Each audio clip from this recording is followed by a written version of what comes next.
சட்டம் ஒழுங்கு கெட்டுவிட்டது என்று சொல்வது எதிர்க்கட்சிகளுக்கு வாடிக்கையான ஒன்றாகிவிட்டது என்று சட்டத்துறை அமைச்சர் ரகுபதி தெரிவித்துள்ளார்.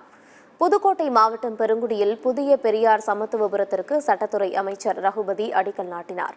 பின்னர் செய்தியாளர்களை சந்தித்த அமைச்சர் ரகுபதி, தமிழ்நாட்டில் முன்விரோதம் காரணமாக சில அசம்பாவித சம்பவங்கள் நடைபெறுவதற்கு அரசு எந்த வகையிலும் பொறுப்பாகாது என்று கூறினார். குற்றங்களை தடுப்பதில் அரசு உறுதியாக இருக்கிறது என்று தெரிவித்த அமைச்சர் ரகுபதி, சட்டம் ஒழுங்கு கெட்டுவிட்டது என்று சொல்வது எதிர்க்கட்சிகளுக்கு வாடிக்கையான ஒன்றாகிவிட்டது என்று கூறினார். ஒவ்வொருவருடைய இதயத்திலும் என்ன இருக்கிறது என்பதை ஊடுருவி சென்று பார்க்க முடியாது. இவரை கொலை செய்ய போகிறாரா இல்லையா என்றெல்லாம் பார்க்க முடியாது.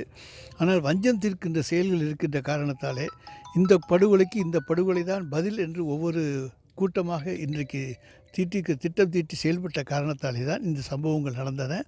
அதை இன்றைக்கு இரும்புக்கரம் கொண்டு மாண்புமிகு தமிழ்நாடு முதலமைச்சர் அவர்கள் அடக்கி இருக்கிறார்கள். நான் இந்தியாவிலேயே தமிழ்நாடு தான் அமைதி பூங்காவாக திகழ்கிறது என்று சொன்னதற்கு சில பத்திரிகைகள் கூட விமர்சனம் செய்திருக்கின்றன.